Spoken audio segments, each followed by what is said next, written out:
Hello friend, इसके पहले वाली वीडियो में हमने देखा था कि कीवर्ड क्या होता है। कीवर्ड क्या होता है आज हम देखेंगे ट्यूटोरियल 9 में कि what is a constant in Python. Constant क्या होता है पाइथन में। In Python constant is a value that should not be change. Okay, constant एक ऐसी वैल्यू है जिसको हम चेंज नहीं कर सकते वंस इट इज असाइंड। जब हम उसको एक असाइन कर लेते हैं उसको हम चेंज नहीं करेंगे। Unlike some other programming language like C और जावा और C++, Python does not have built in constant support. जैसे कि हम अगर आप दूसरी प्रोग्रामिंग लैंग्वेज भी जानते होंगे जैसे C++ या जावा, तो उसमें हम कांस्टेंट को डिफाइन करते हैं, लेकिन ऐसा कुछ पाइथन में नहीं है कि आप कांस्टेंट को डिफाइन करो। लेकिन एक कॉन्सेप्ट है सिर्फ कि कांस्टेंट हमको उसको डिफाइन कर दिया और उसको चेंज नहीं करेंगे। Python does not have built in constant support but by convention we use upper case letter to define constant. लेकिन हम उसको डिफाइन करने के लिए अपर केस लेटर का यूज करते हैं। ये देखो कैसे डिफाइन करेंगे हम। यहाँ पे ये पाई की वैल्यू हम जानते हैं कि पाई की वैल्यू क्या होता है कि 3.1415 ऐसा होता है पाई की वैल्यू। ग्रेविटी ये 9.8, इसको हम कैपिटल लेटर में डिफाइन कर दिए। पाई को भी कैपिटल लेटर में डिफाइन कर दिए। ऐप नेम को, ये हमारा ऐप नेम है, इसको हमने डिफाइन कर दिया। तो ये क्या है कि these are constant, these are mean to stay the same throughout the program. इसका मतलब क्या हुआ कि ये जो वैल्यू है ये पूरे प्रोग्राम के लिए सेम रहेगी। Okay, but remember Python does not enforce it. Okay, so they can be change though it bad practice to do. लेकिन क्या होता है कि हम उसको चेंज कर सकते हैं लेकिन उसको करना नहीं चाहिए। ओके, हम देखेंगे किस तरह से उसको यूज करेंगे।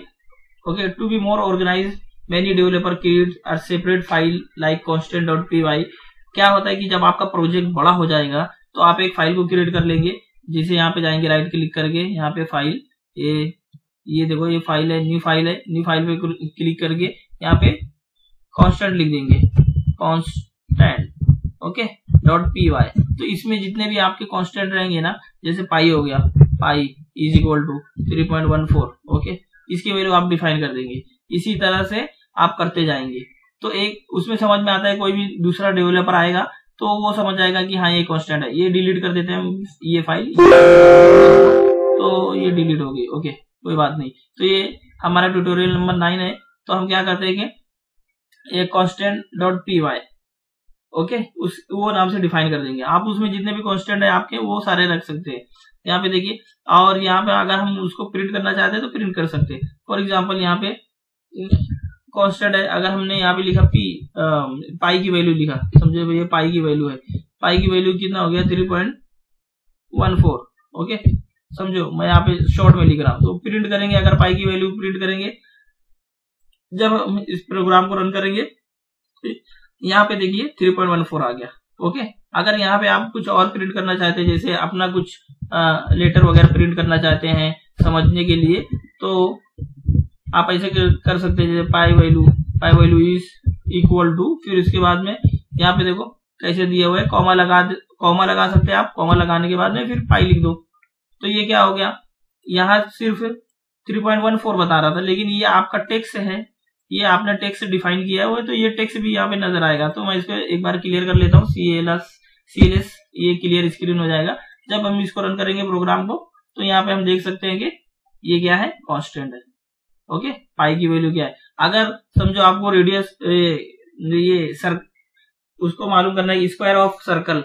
ओके, फाइंड आउट, अगर मैं यहाँ पे देता हूँ, देखो find out square of circle. समझो ये एक प्रोग्राम है छोटा, तो पाई की वैल्यू आपको मालूम है 3.14। ओके, ये पाई की आप कांस्टेंट इसको डिफाइन कर दिए। रेडियस समझो कुछ उसका रेडियस है 5। ओके, तो क्या होगा, अगर एरिया ऑफ सर्कल आपको मालूम है, तो एरिया ऑफ सर्कल निकालना है तो कैसे निकालेंगे, area of circle. Okay, find out area of circle. तो क्या होगा, हमको मालूम है कि area of circle pi R square, ये हमारा फॉर्मूला है। ओके, पाई उसके बाद में आर स्क्वायर, यानी रेडियस फिर मल्टीप्लाई बाय रेडियस। ओके, ये मैं आपको बता रहा हूँ यार सिर्फ कॉन्सेप्ट, ये तो बहुत ही सिंपल सा ही है। तो यहाँ पे प्रिंट कर दो आप, उसके बाद में प्रिंट क्या करेंगे, यहाँ पे एरिया को प्रिंट कर दो। एरिया को प्रिंट करने के बाद में जब ये पीछे वाले को रन वो कर देते हैं, कमेंट कर देते हैं, चलो ये कमेंट कर देते हैं। यहाँ पे ये देखो ये इतना हो जाएगा आपका, लेकिन इसको हम चेंज कर सकते हैं। चेंज करने के लिए आपको मैं ये दिखा देता हूँ कि यहाँ से हम एक दूसरा प्रोग्राम लिखते हैं, ठीक है। ये हमारा पहला वाला प्रोग्राम था जिसमें 1/4 था। अब इसमें मैं क्या करता हूँ कि यहाँ पे 10 लिख देता हूँ, समझो 10 लिख दिया। अब यहाँ पे मेरा रेडियस सेम है, तो क्या होगा उसमें क्या लिखा है कि दूसरे प्रोग्राम में क्या होता था C++ जावा वगैरह में कि हम इसको चेंज नहीं कर सकते, लेकिन यहाँ पे मैं इसको चेंज करना चाहता हूँ। समझो यहाँ पे मैंने लिखा एरिया इज इक्वल टू, उसके बाद में मैंने यहाँ पे एरिया वापस से दे दिया। यहाँ पे मैं क्या कर रहा हूँ, फोर्सफुली इसको चेंज कर रहा हूँ पाई की वैल्यू को। जब हम इसको रन करेंगे यहाँ पे देखिए ये दूसरी वैल्यू आ गई, ये दूसरी वैल्यू आ गई। तो हम इसको चेंज कर सकते हैं, लेकिन ये चेंज करना सही नहीं है, क्योंकि कांस्टेंट जब भी हम डिफाइन करते हैं उसका मकसद यही रहता है कि उसको चेंज ना किया जाए। ओके फ्रेंड, तो इतना इस वीडियो में आपको बताने के लिए मैं सोचा कि एक वीडियो बना लूं। तो हम क्यों कांस्टेंट यूज करते हैं, उसका क्या मकसद है, तो इम्प्रूव कोड रीडेबिलिटी, कोड को अच्छे से समझने के लिए, make code easier to maintain, code को अच्छे से मेंटेन करने के लिए, accidental change, okay, prevent accidental change, कुछ भी इधर का उधर होने के लिए, मतलब कुछ भी गड़बड़ होने से बचने के लिए हम इसको डिफाइन करते हैं।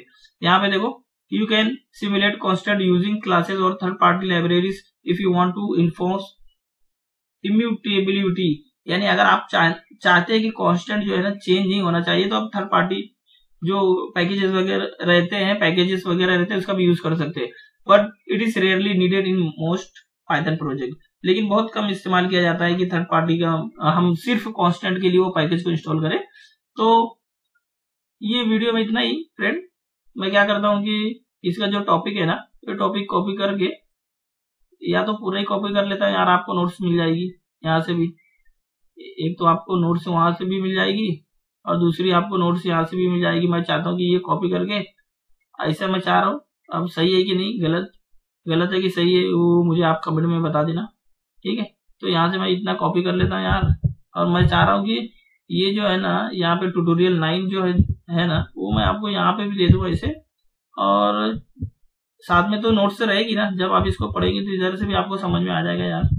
तो मैं ये सोच रहा हूँ कि ऐसा कर लूँ, तो कमेंट में आप मुझे बताना कि ऐसा करना सही है कि नहीं। मैं मतलब आपको ये फाइल देना चाहता हूँ, तो इसमें भी रहेगा उसमें भी रहेगा, आप किसको भी यूज कर सकते हैं यार। तो बस इतना ही यार, नेक्स्ट वीडियो में मिलेंगे। इसके आगे का जो नेक्स्ट वीडियो रहेगी हमारी, वो ट्यूटोरियल नंबर 10 रहेगी। तो यहाँ से मैं पहले लिख देता हूँ ट्यूटोरियल नंबर 10, ताकि हमको याद रहे यार, मैं बहुत जल्दी भूल जाता हूँ। तो यहाँ पे मैं ट्यूटोरियल नंबर 10 लिख देता हूँ, और हम मिलेंगे नेक्स्ट वीडियो में। वीडियो को जरूर से लाइक करना और शेयर करना, और चैनल को सब्सक्राइब कर लेना फ्रेंड। हम मिलेंगे नेक्स्ट वीडियो में। Thank you very much friend for your time, and I will see you next time. Bye bye.